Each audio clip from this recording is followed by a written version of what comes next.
Ivan Oransky is the co-founder of Retraction Watch, and he joins us now for more on this. Thanks so much for your time.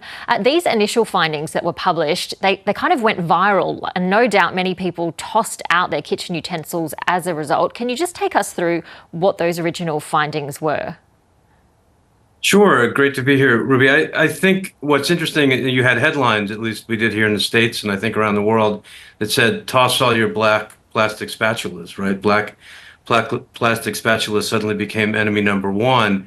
And, what had happened was there was, as you noted in the intro, a bit of a pretty significant calculation error where they essentially made this big mistake in how much you could safely, or at least according to the U.S. Environmental Protection Agency, what they say the standard is for how much is safe to ingest per day. But that factor was off by 10. So instead of the amount that you would ingest being higher, if you were using black spatulas and black other sort of spoons and things like that in your kitchen, in fact, it was much lower when they corrected for that error. The correction that was issued said that the error did not actually change the conclusion of the study. I mean, is it the difference between safe and unsafe levels? Were people made to worry needlessly? I mean, I think one important thing to say is that in some respects, I'm sympathetic with the authors and generally with people who are looking to, limit exposure, because we really don't know. And I think that's probably the right answer, and we just need more research.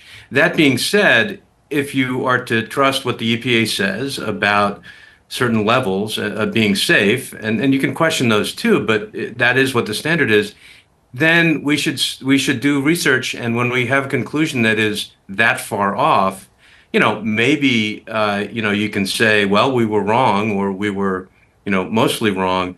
But to say that it doesn't change the conclusions sort of, I think, isn't quite accurate in the sense of what was the conclusion? The conclusion was that it was an unsafe level. If the conclusion were to have been, well, these are leaking out these, sort of bad chemicals that we don't want in our bodies, well, that's still true, but not at a huge high level. Now, this error was spotted by independent scientists. Do we know who they were? Was it just a good luck that they spotted this error, or were people sort of combing through these papers looking for anomalies or instances where calculations had been incorrect? I admit, Ruby, I don't know. I didn't sort of follow the sleuthing, although I'm a big fan of the scientific sleuths who work writ large in the literature to look for problems like this. I think this paper got so much attention that it was natural that it would get a lot of scrutiny. And you know what? Scrutiny is good. Scrutiny is good in science. It's good in journalism for those of us working in journalism. So I think that we actually want more scrutiny. What we want, though, is scrutiny before we call something, as it was in this case, peer-reviewed. So in other words, you're supposed to be able to trust that this has been through some scrutiny before it's been published, before a press release comes out about it, before those of us in the media cover a study like this. And I think that's where the real problem is, that there's just too much being shoved through this system of peer review and not enough people and experts to do the proper vetting ahead of time. Yeah, presumably there are academic retractions happening quite regularly and not making headlines. How common is it for big studies to be retracted or corrected, and then for the public not to be made aware of that? Yeah, so it turns out about 1 in 500 studies is retracted every year, which sounds like a pretty rare event, and it is, but it's on the rise. There are some studies that are quite prominent, and this one, this all happened quickly. I want to say it's actually a positive thing that people found this error and then it was corrected. This wasn't retracted, to be clear, but the number of retractions has been growing precisely because there's so many more people looking for these problems. We're pretty confident that the right number of retractions is probably 10 times the actual number right now, and that's because nobody likes admitting they're wrong, and every incentive in the system is pointed toward not admitting you're wrong, toward publishing more papers instead of correcting or retracting the ones that are out there. There's something called publish or perish culture, which is quite real. And so the number of retractions has definitely been growing, a number of corrections also growing. And that's a good thing, even though it sounds sort of like bad news. But we haven't reached peak retraction yet. In this case, the journal that the study was published in, Chemosphere, has been removed from an online database of scholarly articles. What other kinds of consequences do publishers face when they get things wrong, other than the reputational damage?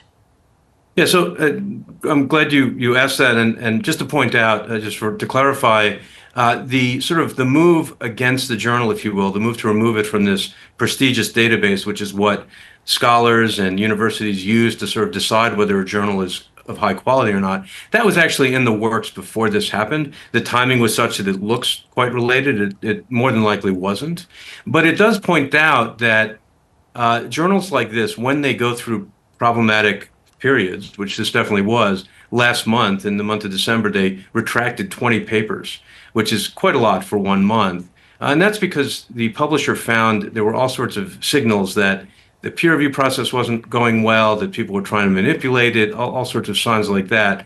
When journals, sort of suffer damage like this, if they're actually removed from the database, which is not all that common, well, what happens is then nobody wants to publish there. It's like if you lose your, what we used to call, good housekeeping seal of approval, nobody buys your products anymore.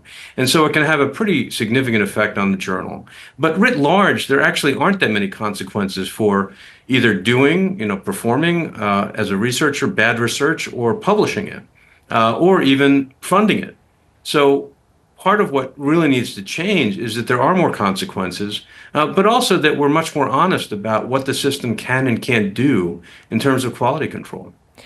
And Ivan, just before we go, I wanted to circle back up to this issue of the black plastics, because I know that everyone watching at home, this is the main question they'll have watching this interview, which is, can they hold on to the black plastic in their kitchen? Should they still be thinking about throwing it out? What are they to think now that we've had this retraction?